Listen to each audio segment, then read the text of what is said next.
राधे राधे दोस्तों, कैसे हैं आप सब लोग। उम्मीद करती हूँ आप सब लोग कुशल मंगल होंगे। आज मैं आपको बताने जा रही हूँ कि मकर संक्रांति क्या है। हमारे देश में विभिन्न प्रकार के त्यौहार मनाए जाते हैं और इन्हीं में से एक मकर संक्रांति भी है, जिसे हर साल हम जनवरी के महीने में मनाते हैं। इस त्यौहार को देश के अलग अलग राज्यों, शहरों और गांवों में वहां की परंपराओं के अनुसार अलग अलग नामों से जाना जाता है।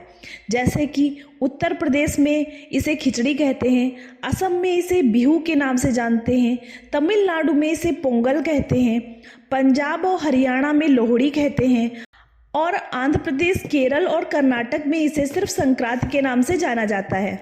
मकर संक्रांति हिंदुओं का एक प्रमुख त्यौहार है।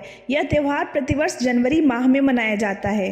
ज्योतिष के अनुसार जब सूर्य धनु राशि से निकलकर मकर राशि में प्रवेश करता है, तब मकर संक्रांति का पावन पर्व मनाया जाता है। इसके साथ ही सूर्य के मकर राशि में प्रवेश करने के साथ साथ सूर्य उत्तरायण भी होने लगता है, जिसे बहुत ही शुभ काल माना जाता है। ऐसा माना जाता है कि संक्रांत के दिन से ही वसंत ऋतु की शुरुआत हो जाती है। दिन लंबे और रातें छोटी होने लगती हैं, जिसके कारण इस त्यौहार को नई ऋतु और मौसम के स्वागत के तौर पर भी मनाया जाता है। मकर संक्रांति का पर्व प्रतिवर्ष पौष मास के शुक्ल पक्ष में मनाया जाता है। इस दिन से सूर्य दक्षिणायण से निकलकर उत्तरायण में प्रवेश करता है। उत्तरायण की समय अवधि को देवी देवताओं का दिन और दक्षिणायन को देवताओं की रात के रूप में जाना जाता है। इसी दिन से शादी, विवाह, मुंडन, गृह प्रवेश, जनेऊ और नामकरण आदि के लिए शुभ समय शुरू हो जाते हैं।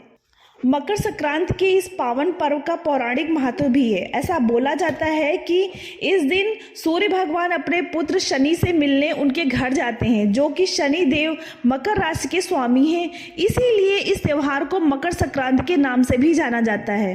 वहीं दूसरी मान्यता ये है कि भगवान विष्णु ने इसी दिन पृथ्वी लोक पर असुरों का संहार किया था। इसी खुशी में मकर संक्रांति का पर्व मनाया जाता है। मकर संक्रांति का धार्मिक महत्व भी है। मकर संक्रांति के दिन सूर्य देवता उत्तरायण होते हैं और उत्तरायण देवताओं का अयन है। एक अयन देवताओं का एक दिन होता है। इस प्रकार 360 अयन देवता का एक वर्ष बन जाता है। सूर्य की स्थिति के अनुसार वर्ष के आधे भाग को अयन कहा जाता है। सूर्य के उत्तर दिशा में जाने को उत्तरायण कहा जाता है और इसी दिन से खरमास भी समाप्त हो जाते हैं। खरमास में किसी भी प्रकार के शुभ कार्य नहीं किए जाते हैं। ऐसा माना जाता है किसी भी व्यक्ति की उत्तरायण में मृत्यु होने से मोक्ष की प्राप्ति होती है। इस त्यौहार को लोग प्रकृति से जोड़कर भी देखते हैं, जहां प्रकाश और ऊर्जा देने वाले भगवान सूर्य देव की पूजा होती है। इसी कारण इस दिन दान, पूजा पाठ, जप तप, स्नान आदि धार्मिक क्रियाकलापों का एक अलग ही महत्व है। ऐसा बोला जाता है कि इस दिन दान पुण्य करने से 100 गुना बढ़कर पुण्य प्राप्त होता है, जिसके कारण आज भी लोग मकर संक्रांति के दिन गंगा में स्नान करने के साथ साथ बढ़ चढ़कर दान पुण्य भी करते हैं। इसका एक वैज्ञानिक महत्व भी है। जिस प्रकार से मकर संक्रांति मनाने का धार्मिक महत्व है, उसी प्रकार से इस पर्व को मनाने का कुछ वैज्ञानिक महत्व भी है। मकर संक्रांति के समय से ही नदियों में वाष्पन क्रिया होती है और इस दौरान नदियों में स्नान करने से अनेक प्रकार के रोग दूर हो जाते हैं। इसीलिए इस दिन नदियों में स्नान करने का विशेष महत्व है।